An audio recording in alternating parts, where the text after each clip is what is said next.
আসসালামু আলাইকুম। বৃষ্টি বিঘ্নিত গড় টেস্ট কিন্তু ড্রয়ের মাধ্যমে শেষ হয়ে গেল।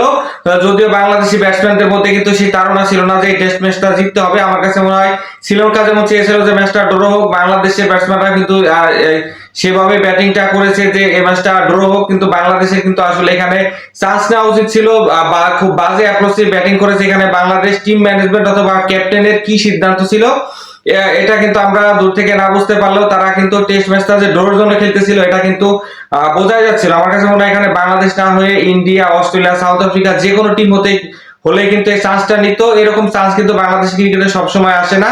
শ্রীলঙ্কার বিপক্ষে শ্রীলঙ্কার মাঠে হারানো খুব একটা কিন্তু সহজ নয়।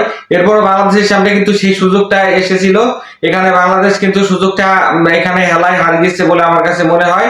আপনারা যদি দেখে থাকবেন এখানে নাজমুল হোসেন শান্ত অসাধারণ সেঞ্চুরি করে দ্বিতীয় ইনিংসে, প্রথম ইনিংসের মতো। তারপরেও তার সেঞ্চুরিটা ছিল এখানে 125 রানের, যেখানে 199 বল তিনি খেলেছেন। মুশফিকুর রহিমও কিন্তু 49 রানের ইনিংস খেলেছেন প্রথম ইনিংসে, কিন্তু এখানে 150 প্লাস একটা ইনিংস ছিল তার।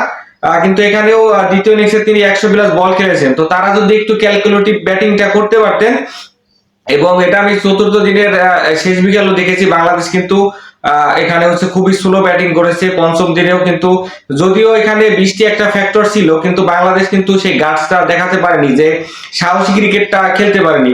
হয়তো বা সাহসী ক্রিকেট খেলে আপনি একটা ম্যাচ হারবেন, একটা ম্যাচ জিতবেন। যেহেতু জিম্বাবুয়ের কাছে আপনি হেরেছেন, শ্রীলঙ্কার কাছে হারলে খুব একটা লজ্জা এখানে পাওয়ার কথা নয়। কিন্তু সেই সাহসিকতার প্রমাণ কিন্তু আমরা মাঠে দেখিনি। এখানে নাজমুল হোসেন শান্ত, মুশফিকুর রহিম কিন্তু খুবই স্লো ব্যাটিংটা করেছেন। তো তারা যদি ওই কথাটা মাথায় রাখতেন যে 1 ঘন্টার মধ্যে খুব দ্রুত গতিতে ব্যাট করে তাদেরকে 300 রানের একটা লিড এখানে দিয়ে যদি ছেড়ে দেওয়া হতো, তারপরে বৃষ্টি পরেও মনে হয় বাংলাদেশ একটা চান্স থাকতে পারতো। তাদের কিন্তু 4টা উইকেট আমরা তুলে নিয়েছিলাম, এখানে তাইজুল ইসলাম কিন্তু 3টা উইকেট তুলে নেয়। আর কিন্তু উপরে আপনারা যদি ভালোভাবে দেখে থাকবেন সেক্ষেত্রে কিন্তু কুশাল মেন্ডিস শুধু ব্যাটসম্যান ছিলেন। তো আরো দুইটা একটা উইকেট তুলে নিলে কিন্তু ফিফথ ব্যাটিং করা খুব একটা ইজি হতো না। সেক্ষেত্রে বাংলাদেশের ব্যাটসম্যানদের কারণে কিন্তু এই ম্যাচটা আমরা জিততে পারলাম না বলে আমার কাছে মনে হয়। এখানে জাকের আলী অনেক কিন্তু আমাদের হার্ড হিটার, তিনিও যখন 7 বলে 2 করলেন, নাইম হাসান কিন্তু 23 বলে 7 রান করলেন, তখনই বোঝা যায় বাংলাদেশ আসলে এই ম্যাচটা ড্রর জন্য খেলেছে। কিন্তু এটা আসলে ক্রিকেটের মূল খেলা না। ক্রিকেটের মূল খেলা হচ্ছে আপনাকে সাহসের সাথে খেলতে হবে। একটা ম্যাচ আপনি হারবেন, একটা ম্যাচ জিতবেন, কিন্তু আপনি যদি ওই জেতার মেন্টালিটি না থাকে তাহলে কিন্তু আপনি জেতা ম্যাচও হেরে যাবেন। বাংলাদেশের বিভিন্ন সময় কিন্তু আমরা সেটাই দেখে আসতেছি। এই ম্যাচে বিভিন্ন নেগেটিভ সাইড থাকলেও কিছু পজিটিভ দিকও রয়েছে। আমাদের ক্যাপ্টেন নাজমুল হোসেন শান্ত কিন্তু 2 ইনিংসে সেঞ্চুরি করেছেন, অফ ফর্মে ছিলেন। মুশফিকুর রহিমের কিন্তু ক্যারিয়ার প্রায় শেষের দিক, তিনি কিন্তু ভয়াবহ অফ ফর্মে ছিলেন। 13 ইনিংস পর 50 পেয়েছেন, 163 করেন প্রথম ইনিংসে। দ্বিতীয় ইনিংসে কিন্তু 49 করে আনফরচুনেটলি রান আউটের শিকার হন। লিটন দাসও কিন্তু 10টা ইনিংস পরে 50 দেখা পান, এখানে হচ্ছে 90 রান করে আউট হয়ে যান।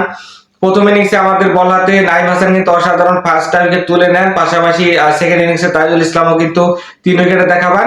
তো কিছু পজিটিভ দিকই রয়েছে, কিন্তু বাংলাদেশের আমার কাছে মনে হয় যে গেম অ্যাওয়ারনেসের অভাব রয়েছে, এবং অ্যাপ্রোচটা আরো এখানে ভালো করা উচিত। না হলে কিন্তু আমরা এরকম আরো অনেকগুলো সুযোগ মিস করবো বলে আমার কাছে মনে হয়। আশা করবো যে ল্যাকিংস গুলো আমাদের রয়েছে, এই ল্যাকিংস গুলো কাটিয়ে সেকেন্ড টেস্টে আমরা কামব্যাক করবো, এবং সেকেন্ড টেস্টে আমরা ভালো কিছু নিয়ে আসলে ফিরতে পারবো টেস্ট ম্যাচ থেকে, এটাই আমার বিশ্বাস। যদিও এই ম্যাচ থেকে কিন্তু আমরা 4 পয়েন্ট পেয়েছি, শ্রীলঙ্কা 4 পয়েন্ট পেয়েছে। তো টেস্ট চ্যাম্পিয়নশিপের শুরুটা কিন্তু খুব একটা মন্দ হয়নি। পরবর্তী ম্যাচগুলো বাংলাদেশ ভালো করবে বলে আমরা বিশ্বাস করতে পারি। দেখা হচ্ছে নেক্সট ভিডিওতে। ততক্ষণ সকালে ভালো থাকেন, আল্লাহ হাফেজ।